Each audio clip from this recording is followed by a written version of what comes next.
spirit futuhat, penaklukan, spirit izul Islam wal muslimin gitu, spirit untuk mewujudkan peradaban Islam. Nah ini yang hilang ini hari gitu. Umat Islam tidak lagi punya spirit itu karena tidak ada apa yang mau diwujudkan. Di masa lalu para ilmuwan itu begitu semangatnya mempelajari ini semua karena ingin mewujudkan peradaban Islam yang waktu itu memang topangannya ada, yaitu Daulul Khilafah, baik itu di masa Umayyah, Abbasiyah maupun Khilafah Utsmani.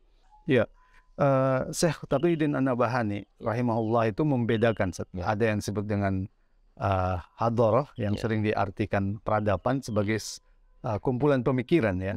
Ada yang disebut dengan madaniyah. Tadi yang Ustaz bilang hal-hal yang sifatnya fisik yang digunakan oleh manusia ya. Di mana urgensi memisahkan atau membedakan antara hadharah sebagai kumpulan pemikiran dengan madaniyah ini, Ustaz?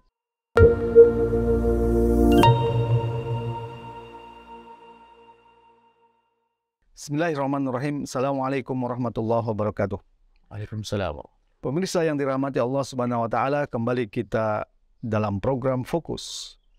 Kali ini kita akan membahas tema yang belakangan ini sering dibicarakan, yaitu tentang peradaban. Bahkan ada istilah fikih peradaban. Sebenarnya apa yang disebut dengan peradaban itu? Di mana letak urgensi dari sebuah peradaban bagi umat manusia, dan apa yang disebut dengan peradaban Islam itu sebenarnya? Untuk itu kita akan membahas masalah ini dengan Ustadz Ismail Husanto. Assalamualaikum warahmatullahi wabarakatuh. Waalaikumsalam. Apa yang disebut dengan peradaban itu, Ustaz? Ya, kalau kita mencoba memahami secara mudah, peradaban itu adalah fakta kehidupan dari sebuah komunitas masyarakat. Semakin besar peradaban, semakin besar komunitas masyarakat yang ada di situ, yang mencakup seluruh aspek kehidupan. Yang paling menonjol biasanya itu ada dua besar. Yang pertama adalah menyangkut hal-hal yang bersifat fisikal, dan yang kedua hal-hal yang menyangkut non fisikal.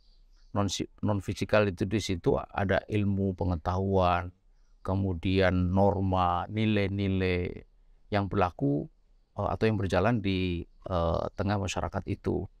Kalau yang bersifat fisikal, saya kira kita semua di situ ada menyangkut soal bangunan, soal infrastruktur, jembatan, kemudian bendungan, termasuk juga bentuk-bentuk teknologi yang dipakai atau yang berlaku atau yang berjalan pada masyarakat itu gitu. Nah, jadi peradaban itu adalah fakta-fakta kehidupan satu masyarakat yang berjalan, yang mencakup dua aspek besar itu, fisikal dan non fisikal. Dan ini tentu saja adalah buah dari sebuah nilai-nilai yang dianut pada suatu masyarakat itu. Dan ketika kita bicara tentang nilai, itu pun juga terbelah menjadi dua. Ada yang materialisme, ada yang non materialisme gitu. Materialisme artinya itu peradaban didorong oleh spirit atau value materialisme. Sementara yang non materialisme itu nanti bisa berbelah macam-macam, tapi intinya ada dua, ada wahyu dan non wahyu gitu. Ada yang wahyu itu artinya itu peradaban lahir dari sebuah dorongan pesan-pesan ilahiyah, begitu orang sering menyebut.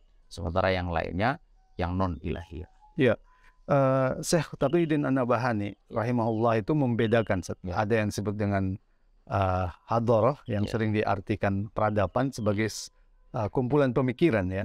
Ada yang disebut dengan madaniyah. Tadi yang Ustaz bilang hal-hal yang sifatnya fisik yang digunakan oleh manusia ya. Di mana urgensi memisahkan atau membedakan antara hadharah sebagai kumpulan pemikiran dengan madaniyah ini, Ustaz? Iya, kita ini sesungguhnya hidup itu di dalam sebuah rangkaian yang tidak berkeputusan gitu.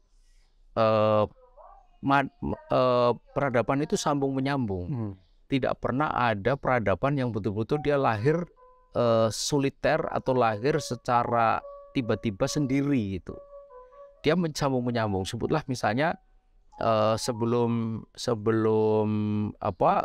agama-agama ada, di situ ada ada Romawi ya kan, kemudian masuklah agama Nasrani sampai akhirnya masuk agama Islam gitu. Ketika Islam datang pun sudah ada Persia dan Romawi gitu. dan masing-masing itu mempunyai peradaban sendiri gitu kalau kita kembali ke sana.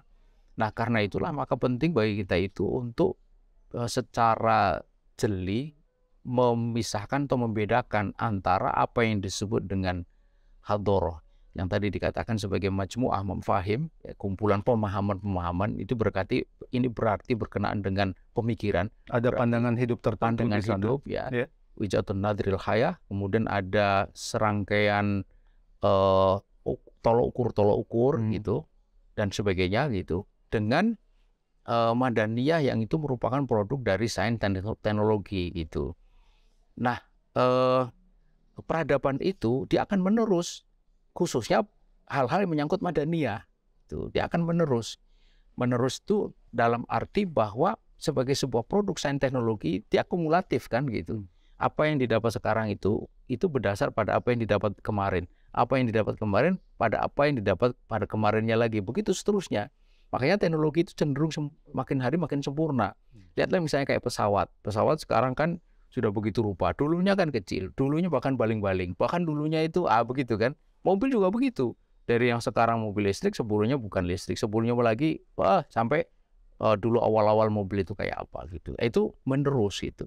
Nah, kita bisa terkecoh jikalau kita tidak secara jernih memisahkan atau membedakan antara madaniyah dan hadoroh itu. Seolah-olah misalnya sering orang mengatakan bahwa sama saja peradaban itu.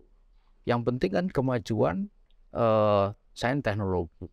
Sepanjang kita bisa maju, kita ambil dari mana saja, tidak ada masalah. Itu berarti mencampurkan antara madaniyah dan hadoroh. Padahal hadoroh itu akan menentukan manusia-manusia di belakang ini semua gitu. Kita boleh saja sama-sama naik pesawat, tetapi orang satu dengan orang lain yang duduk dalam satu pesawat yang sama itu punya cara berpikir yang berbeda-beda gitu. Dan itu akan menentukan apa yang dia lakukan begitu dia turun dari pesawat itu. Yang satu melanjutkan kencannya dengan entah perempuan siapa, yang satu mau hadir dalam kegiatan dakwah, yang satu mau bisnis segala macam gitu. Itu digerakkan oleh apa? Digerakkan oleh hadoroh, digerakkan oleh majmu'ah mafahim itu. Jadi sikap kita terhadap hadoroh bagaimana, Ustaz? Kita sebagai seorang muslim harus kokoh memegang hadoroh Islam itu. Dan itulah yang membedakan akhirnya antara peradaban Islam dengan peradaban selain Islam. Peradaban Islam tetap akan diwarnai oleh temuan atau hasil dari sains teknologi, tapi sains teknologi yang dikendalikan oleh hadoroh itu, dikendalikan oleh majmu'ah mafahim. Misalnya kalau itu ada bayi tabung, itu kan produk dari sains teknologi. Kalau kita tidak punya cara untuk mengendalikan ini, maka ini bisa berkembang liar karena teknologi itu di mana tempat selalu seperti pisau bermata dua, satu sisi memberikan manfaat, tapi sisi lain memberikan madarat. Nah, Islam memberikan garis di situ bahwa bayi tabung itu boleh sepanjang spermanya dari suami, telurnya dari istri ditanam di rahim istri. Nah, ada ikhtilaf di kalangan para ulama bagaimana kalau ditanam di istri kedua, istri ketiga, istri keempat. Itu saja perbedaannya. Tapi ini hari karena kendali atas tadi itu hadoroh itu sudah tidak ada lagi, atau liar atau liberal tadi itu, maka ini yang sebenarnya bisa dimanfaatkan untuk kebaikan manusia itu justru menjadi pangkal dari kehancuran. Mengapa? Karena sekarang jangan lagi dari suami atau dari istri, spermanya entah dari mana diambil dari bank sperma, telurnya entah diambil dari mana, ditanam di rahim perempuan entah mana lagi. Ketika lahir bayi, ini anak siapa? Ini kan persoalan besar, persoalan siapa yang punya kewajiban membesarkan, mendidik, kemudian nanti kaitannya dengan nasab, kaitannya dengan urusan kawin-mawin, urusan waris-mewaris dan segala macam. Yang itu jikalau dibiarkan, itu akan membawa peradaban manusia itu tak lebih dari hewan. Apa sih yang membedakan manusia dengan hewan dalam soal seperti ini? Bedanya kan cuma satu, kita ada akad nikah, mereka tidak. Tetapi seburuk-buruk hewan itu masih jelas itu. Induknya paling tidak. Kalau bapaknya mungkin tidak jelas, tapi induknya masih jelas. Ayam itu induknya masih jelas itu. Ibunya itu masih jelas. Nah, ini hari bagaimana bisa manusia itu bisa tidak jelas lagi siapa ibunya karena diambil dari telurnya entah siapa, spermanya juga begitu, lalu lahir dari ibunya yang menyewakan rahim. Setelah selesai ditinggalkan itu. Gitu. Coba bayangkan. inilah yang kita sebut bahwa peradaban itu memang mesti lahir dari sebuah hadroh yang benar. So, kalau tidak, ini peradaban akan menghancurkan manusia. Alih-alih dia membawa manusia kepada kebaikan, tapi yang justru terjadi itu akan menghancurkan. Nah, kalau terkait dengan sains dan teknologi tadi, sebagian umat Islam kemudian ada yang menolak sains dan teknologi dengan alasan itu dari Barat. Sikapkah tepat seperti itu? Nah, ini hal kedua. Jadi kalau kita tidak bisa membedakan, maka kita akan cenderung seperti seolah-olah menerima begitu saja sains. Padahal sains itu harus ada pengendalinya. Pengendalinya adalah hadroh tadi. Sebaliknya, ada kecenderungan menolak, menganggap ini berasal dari katakanlah peradaban bukan Islam, sains teknologi itu. Ini juga sikap yang tidak tepat. Mengapa? Karena jikalau umpamanya ini hari kita ini diminta untuk membuat mobil, umpamanya itu kendaraan, kira-kira ya akan begitu. Kalau kita diminta untuk membuat umat Islam, ya ahli-ahli Islam membuat pesawat, ya kayak begitu juga. Mengapa? Karena memang itulah sunnatullah gitu. Bahwa terkait dengan hukum Bernoulli, kalau kapal terkait hukum Archimedes dan sebagainya, sunnatullah itu ada sunnatul wujud. Dia itu kalau kita membaca itu kan ada dasar ayat-ayat munazzalah, ayat-ayat kauniyah. Ini ayat-ayat kauniyah ini datang dari Allah Subhanahu wa taala. Jadi bagaimana kemudian kita menolak gitu bahwa sekarang ini mereka yang mengembangkannya itu oleh karena kemunduran Islam, sehingga ini teknologi dilanjutkan oleh mereka atau dikembangkan oleh mereka. Tidak ada keberatan bagi kita untuk mengambilnya gitu, mempelajarinya, mempraktekannya, sebagaimana dulu Rasulullah SAW itu mengirim sahabat ke Yaman untuk belajar manjanik gitu. Itu kan teknologi senjata. Kalau bahasa ininya itu ketapel gitu. Katapel itu ternyata dari sana gitu.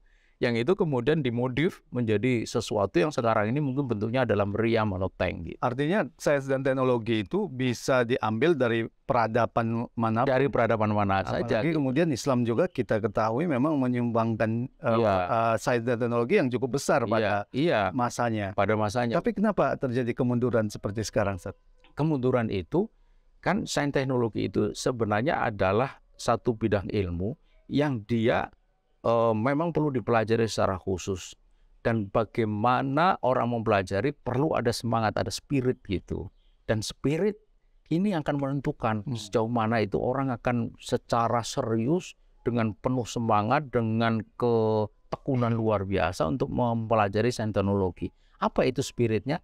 Spirit dakwah, spirit futuhat, penaklukan, spirit izul Islam wal muslimin gitu. Spirit untuk mewujudkan peradaban Islam. Nah, ini yang hilang ini hari gitu. Umat Islam tidak lagi punya spirit itu karena tidak ada apa yang mau diwujudkan. Di masa lalu para ilmuwan itu begitu semangatnya mempelajari ini semua karena ingin mewujudkan peradaban Islam yang waktu itu memang topangannya ada, yaitu Daulul Khilafah, baik itu di masa Umayyah, Abbasiyah maupun Khilafah Utsmani. Maka mereka punya alasan untuk mengembangkan sains teknologi. Sekarang pertanyaan sederhananya, apa alasan para ilmuwan Islam itu untuk bekerja keras mengembangkan teknologi? Gak ada, kecuali mungkin motif-motif pribadi.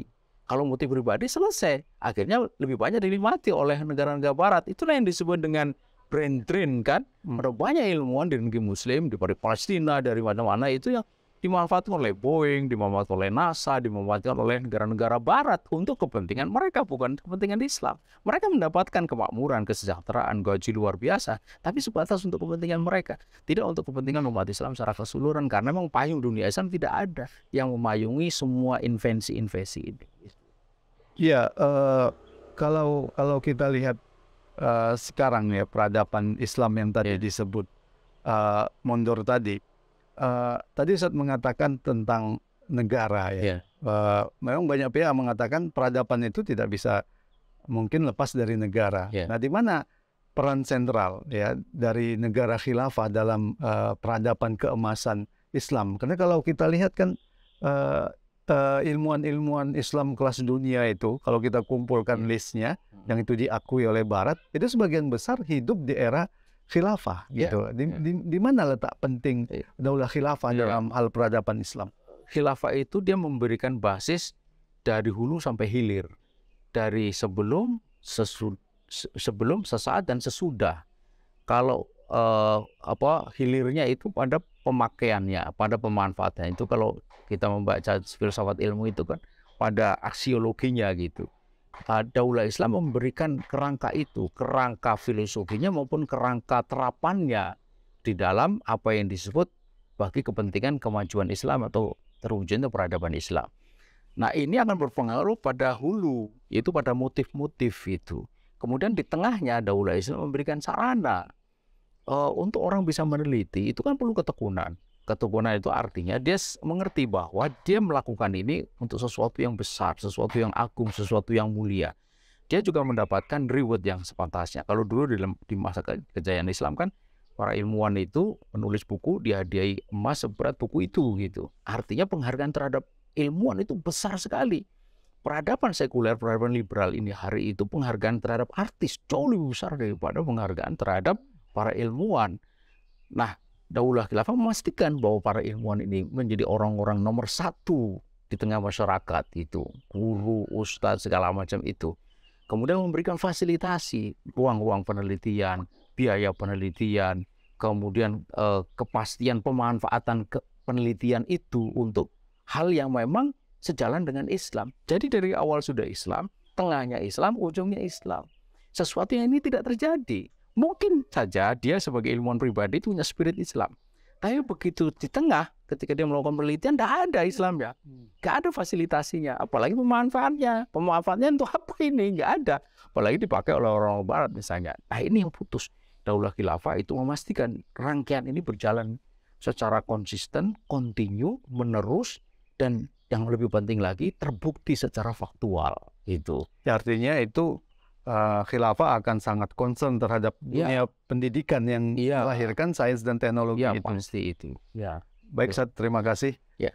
Pemirsa, demikian tadi pembahasan kita, walaupun singkat, mudah-mudahan memberikan gambaran kepada kita bagaimana peradaban itu, ya, bahwa peradaban itu ada hadorah, ada madaniyah. Hadorah itu kumpulan pemikiran yang berdasarkan pandangan hidup tertentu. Ya, dalam hal ini kita harus berpegang teguh pada Islam dan tidak mengambil dari yang lain. Sementara madaniyah itu berarti hasil sains dan teknologi. Itu bisa kita ambil dari peradaban manapun. Islam sudah menyumbangkan karya-karya besar dalam bidang sains dan teknologi, dan Islam juga nanti akan mendorong untuk meningkatkan lagi sains dan teknologi untuk level dunia. Tadi disebutkan untuk itu membutuhkan peran negara, yaitu negara khilafah. Terima kasih. Assalamualaikum warahmatullahi wabarakatuh. Waalaikumsalam warahmatullahi wabarakatuh.